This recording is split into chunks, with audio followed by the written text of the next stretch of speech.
Hello, kumusta mga ka-59? Welcome back sa aking YouTube channel. Sa video ito ay pag-uusapan naman natin kung paano masasabi na ikaw ay nasa maganda at nasa tamang agency. Kaya kung ikaw ay interesado na malaman, ang video ito ay para sa iyo. Kaya panoorin mo hanggang dulo. Siyempre, bago tayo mag-umpisa muli, hinihikayat ko kayo na mag-like at mag-subscribe sa aking YouTube channel at pindutin ang notification bell para lagi kang updated sa mga bagong video na ilalabas ko. Kaya umpisahan na natin. Let's go!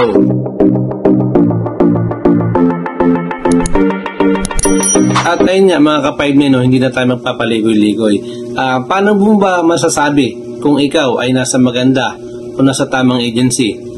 Number 1, kapag ikaw ay sumasahod ng minimum rate plus may bayad yung overtime. Number 2, kapag binabayaran ang mga holiday like legal holiday or special holiday.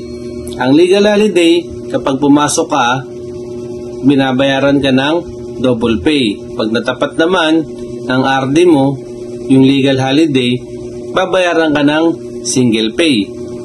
Kapag special holiday naman na ikaw ay naka-duty o pumasok, dapat may dagdag na 30% yung bayad mo dahil special holiday yun. At syempre dapat meron din kayong tinatawag na yung working rest day or yung WRD na tinatawag, na kapag pumasok ka sa araw ng day off mo, may dagdag na 30% yung sahod mo.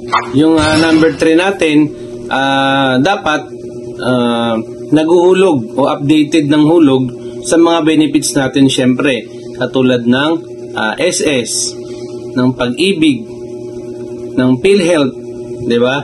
Dapat lagi silang updated sa mga paghuhulog sa contribution. Hindi lang dapat sa contribution, syempre dapat din sa mga loan, updated din sila sa pagbabayad. Yung number 4 natin mga ka-59, dapat meron kayong pre-uniform, o kung hindi man, dapat meron kayong uniform allowance. At yung number 5 mga ka-59, dapat meron tinatawag na CA o yung cash advance para kung sakaling kailanganin natin mga emergency, at least madali tayo makakakuha. At yung number 6 mga ka-59, ito yung pinaka-importante. Dapat may malasakit sa gwardiya ang agency natin. Dapat marunong silang makinig sa mga hinaing ng mga security guard.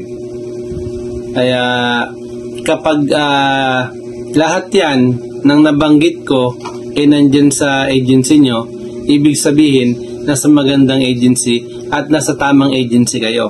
Kaya dapat pagbutihin nyo at mahalin nyo yung trabaho at agency nyo, dahil napakasayang, mahirap maghanap ng magandang agency ngayon mga ka-59.